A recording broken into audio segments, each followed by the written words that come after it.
बिस्मिल्लाहिर्रहमानिर्रहीम। आज से हमारा नया लेक्चर स्टार्ट होगा। इससे पहले तक हमने जो क्वेश्चन नंबर 62 तक को सॉल्व कर लिया था, आज हम क्वेश्चन नंबर 64 को सॉल्व करेंगे। तो 64 क्वेश्चन में क्या पूछा है, for a thermal power plant which is not the fix cost. तो फिक्स कॉस्ट का मतलब पहले समझ लें क्या होता है कि हमारे पास जनरेटिंग स्टेशन में हमारे पास एक जनरेटर है, एक टरबाइन है। अब जब हम इसको जब खरीदेंगे तो इसकी जो कॉस्ट होगी वो हमारे पास फिक्स कॉस्ट होगी। लगाने से पहले इसके पास एक कॉस्ट फिक्स होगी, या 1 लाख का 2 लाख का इसकी कॉस्ट फिक्स है, तो इसे हम फिक्स कॉस्ट कहेंगे। लेकिन अब हमारे पास जब जनरेटिंग स्टेशन में चीज़ें लग गई तो वहाँ पे फ्यूल भी यूज़ होगा हमारे पास। तो फ्यूल की क्या वैल्यू हमारे पास बदलती रहती है, हर टाइम में बदलती रहती है। तो फ्यूल की जो वैल्यू होगी और जो सैलरीज जो होती हैं ऑफिशियल जो हमारे पास वर्कर्स की, तो ये क्या होंगी हमारे पास, ये हमारे पास रनिंग कॉस्ट होंगी, ये रनिंग कॉस्ट होंगी। तो फिक्स कॉस्ट विच, अब ये देखिए क्वेश्चन में फिर for a thermal power plant which is not the fix cost. तो फिक्स कॉस्ट क्या होगी हमारे पास, जो फ्यूल की वैल्यू है वो हमारे पास फिक्स कॉस्ट नहीं होगी, वो रनिंग कॉस्ट होगी। तो यहाँ पे देखें तो कॉस्ट ऑफ फ्यूल ये हमारे पास फिक्स कॉस्ट नहीं होगी। अब depreciation cost of a plant is calculated by, तो डिप्रिसिएशन का सबसे पहले तो हमें पता होना चाहिए। तो डिप्रिसिएशन का सबसे पहले मतलब समझने होता है क्या है। अब हमारे पास जो भी जनरेटर स्टेशन हम जनरेटर यूज़ कर रहे हैं या कोई भी इक्विपमेंट यूज़ कर रहे हैं, जनरेटर है, टरबाइन है, तो जो जनरेटर की आज हम यूज़ कर रहे हैं, तो आज से 10 साल के बाद जो जनरेटर की जो वैल्यू होगी, अगर आज 1 लाख का यूज़ लिया हमने, तो 10 साल के बाद आफ्टर 10 ईयर्स इसकी वैल्यू 1 लाख नहीं होगी, कम हो जाएगी। जो जितनी वैल्यू कम होगी उसे हम डिप्रिसिएशन कहेंगे। मिसाल के ऊपर यहाँ पे 50,000 होगी, तो उसका डिप्रिसिएशन कितना आया, 50,000 जो है ना, इसमें इसकी वैल्यू या डाउन होगी। इसी तरह हर इक्विपमेंट में यही होता है। तो इसी को डिप्रिसिएशन कहते हैं। इसकी डेफिनेशन क्या है हमारे पास, reduction of value of fix tangible asset, इसे हम डिप्रिसिएशन कहते हैं। तो अब ये जो वैल्यू हमने 1 लाख से 50,000 जो डाउन हुई है, इसको भी कैलकुलेट करने के हमारे पास कुछ मेथड है। इस तरह क्वेश्चन में दिए हुए मेथड हमारे पास।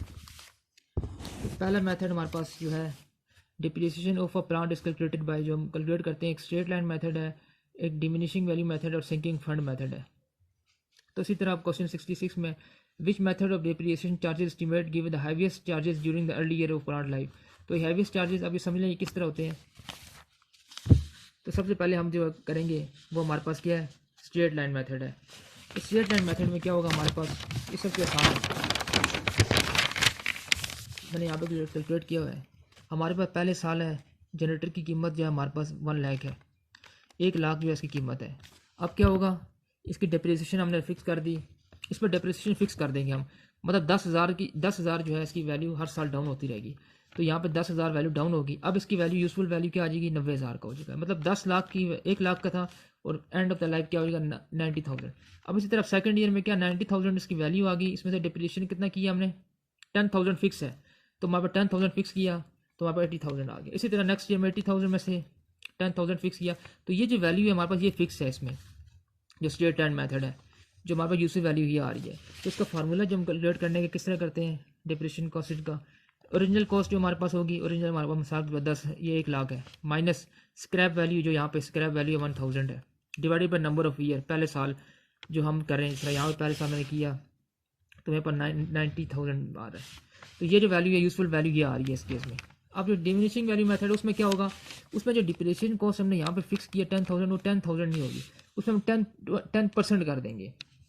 जो 1 लाख का जनरेटर है उसका 10% निकालेंगे तो हमारे पास 10,000 आ जाएगा। तो इसमें से माइनस कर देंगे तो 90,000 हमारे पास यूजफुल वैल्यू आ जाएगी। इसी तरह नेक्स्ट में 90,000 का 10% करेंगे तो हमारे पास 9,000 आ जाएगा। इसमें से माइनस कर देंगे तो हमारे पास ये वैल्यू आ जाएगी, यूजफुल वैल्यू आ जाएगी। तो एंड ऑफ द वैल्यू ये आ रही है हमारे पास, यूँ चलते रहेंगे। तो अब देखें हमारे पास किस केस में जो वैल्यू है ना, यूजफुल वैल्यू सबसे कम आती जा रही है, हैवी आती जा रही है। इस केस में पहले साल में 90,000 आ रही है और स्ट्रेट लाइन मेथड में 90,000 आ रही है। इस केस सेकंड केस में 81,000 आ रही है, यहाँ पे कितनी आ रही है, 80,000 आ रही है। यहाँ पे लॉस ज़्यादा आ रहा है, जो 1 लाख की चीज़ थी वो 80,000 की होगी दूसरे साल। यहाँ पे देखें 72,900 की होगी है तीसरे साल चीज़, और यहाँ पे कितनी 70,000 की होगी है। तो हैवीएस्ट जो हमारे पास,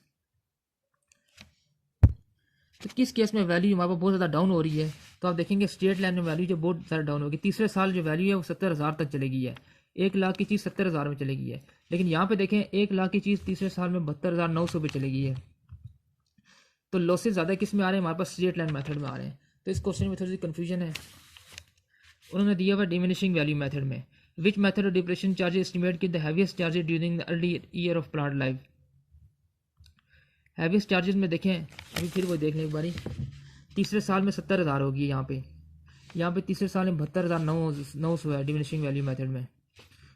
दूसरे साल में 81,000 है, यहाँ पे बहुत ज़्यादा कम हो गई है, 80,000 हो गई है स्ट्रेट लाइन में।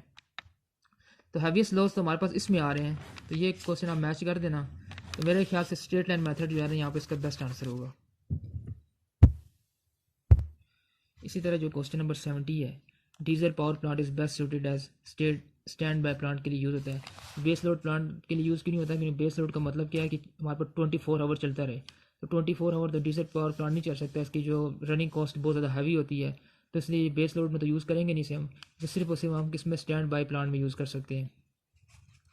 71 में क्या है, gas turbine power plant use suitable for peak load operation.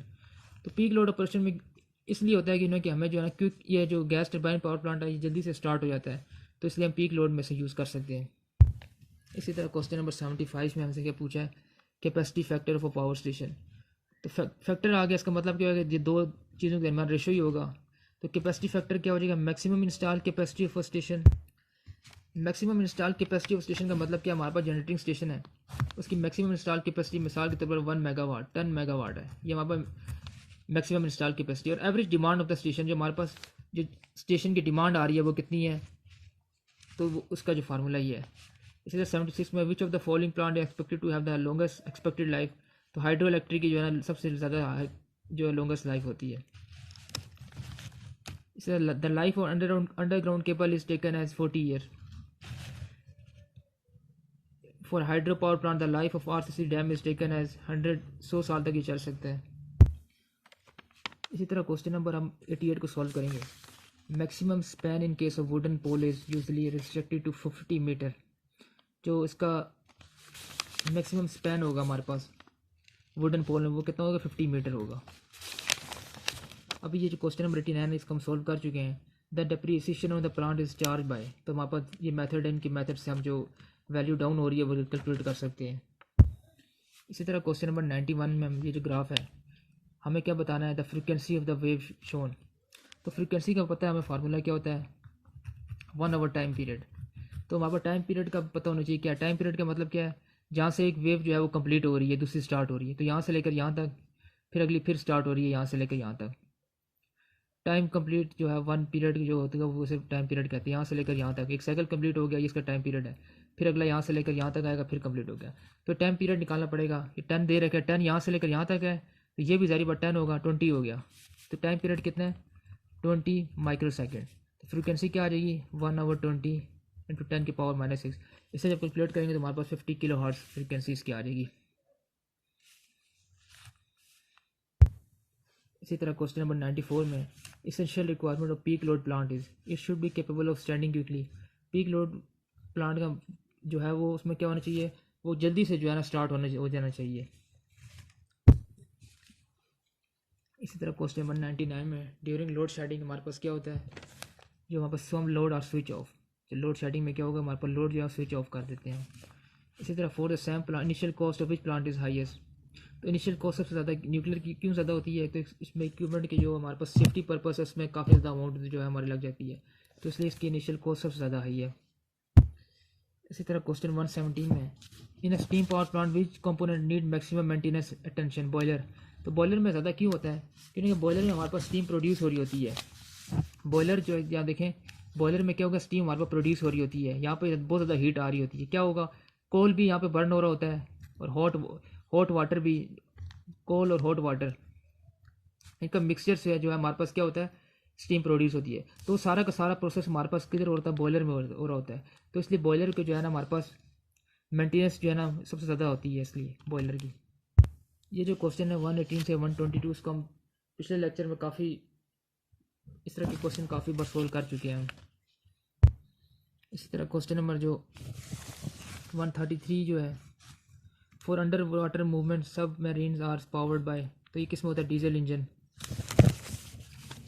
Ship are generally powered by, तो ये भी डीजल इंजन है। और turbojet aeroplane has no blade. अब देखें जब किसी चीज़ में ब्लेड होगा तो उसका मतलब क्या होगा, उसका वेट जो है हमारे पास ज़्यादा है, जब वेट ज़्यादा होगा तो उसे घूमने में हमारे पास जो उसकी स्पीड कम स्पीड से रोटेट होगा। लेकिन इस चीज़ का ब्लेड नहीं है, वेट ही नहीं है, कुछ चीज़ का वेट ही नहीं है, तो हमारे पास क्या होगा, वेट कम हो जाएगा तो वो घूमेगी स्पीड से। तो टर्बो जेट में इसलिए जो है हमारे पास नो ब्लेड है, उसकी स्पीड हाईएस्ट होती है क्योंकि उसमें ब्लेड ही कोई नहीं है। Base load plant have high high capital cost, low operating cost और हाई लोड फैक्टर। अब बेस लोड का मतलब क्या होगा, जो हमारे पास 24 घंटे चले जा रहा है, जो हमारे पास दिन में 24 घंटे चली जा रहा है। सॉरी, यहाँ पे देखें आप, अगर मैं ये ग्राफ बनाऊँ तो क्या होगा, 24 घंटे चली जा रहा है, मतलब एक लाइन में ग्राफ तो सीधी सीधी लाइन में 24 घंटे एक टाइम में भी जो है ना वो हमारे पास इसमें कोई ब्रेक नहीं आ रहा, तो उसे क्या कहेंगे, बेस लोड प्लांट कहेंगे। जिस तरह हम देखें हाइड्रो इलेक्ट्रिक पावर स्टेशन है, तो हम किस में यूज़ करते हैं, बेस लोड में भी यूज़ करते हैं। तो उसमें क्या होगा, हमारे पास हाइड्रो में क्या होगा, इसकी जो कैपिटल कॉस्ट है, जो स्टार्टिंग कॉस्ट है वो बहुत ज़्यादा हाई होगी। कॉस्ट है तो बहुत ज़्यादा हाई है। दूसरा क्या, ऑपरेटिंग कॉस्ट लो होगी, यानी कि उसमें सिर्फ वाटर यूज़ हो रहा है हमारे पास, तो उसकी एक बार ये चल जाए तो उसकी ऑपरेटिंग कॉस्ट सबसे ज़्यादा लोएस्ट होती है। कैपिटल कॉस्ट हाई है, ऑपरेटिंग कॉस्ट जो हमारे पास लोएस्ट है, और हाई लोड फैक्टर भी उसका हाई होगा। यानी कि लोड फैक्टर का हमें पता है क्या होगा, एवरेज लोड और मैक्सिमम डिमांड। अगर इसी ग्राफ से देखें हमारे पास एवरेज लोड में कोई भी एक भी जो है ना खाना हमारे पास खाली नहीं है, तो उसके एवरेज लोड में कुछ ना कुछ वैल्यू ज़्यादा आएगी। इसी तरह क्वेश्चन नंबर 157 को सॉल्व करते हैं। तो sparking occur when the load is switch off because the circuit is high inductance. अब इंडक्टेंस का पता है हमें क्या होता है, इंडक्टेंस की प्रॉपर्टी एक होती है कि अपने अंदर क्या अभी करंट जाएगा तो अपने अंदर क्या मैग्नेटिक फील्ड जो है ना, मैग्नेटिक एनर्जी स्टोर कर देगा। इससे ये लगा हुआ है, एसी में लगाएंगे हम। अब इस केस में क्या है, इसने कुछ भी लगाएंगे वैल्यू तो करंट जाएगा, तो उसके अंदर इतना एनर्जी स्टोर कर ली है। अब क्या होगा, जब हमने जो ही बैटरी से डिस्कनेक्ट कर दिया इसको, अब डिस्कनेक्ट कर दिया, अपने जो एनर्जी स्टोर की हुई है, जो एनर्जी स्टोर किया वो क्या करेगा, डिस्चार्ज करेगा हमारे पास एयर में।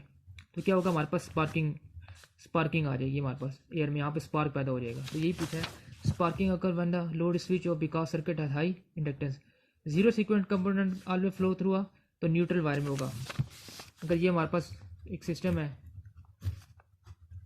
ये न्यूट्रल वायर जा रही है हमारे पास, तो यहाँ से भी जो करंट आ रहा है, यहाँ से भी करंट आ रहा है, यहाँ से भी करंट आ रहा है। तो अब क्या होगा, जो यहाँ पे से करंट जाएगा न्यूट्रल वायर से, उसे क्या कहेंगे, जीरो सीक्वेंस करंट कहेंगे। इसी तरह डोमेस्टिक सप्लाई 220 वोल्ट हमारे पास आरएमएस वैल्यू है, तो इसकी पीक वैल्यू क्या होगी, तो पीक वैल्यू का फार्मूला क्या होता है, इसका फार्मूला हमारे पास V R M S 0.707 into V M maximum. तो हमें वी मैक्सिमम वैल्यू बतानी है, तो इसको यहाँ पे डिवाइड कर देंगे इससे, तो हमारे पास ये वैल्यू 310 आ जाएगी।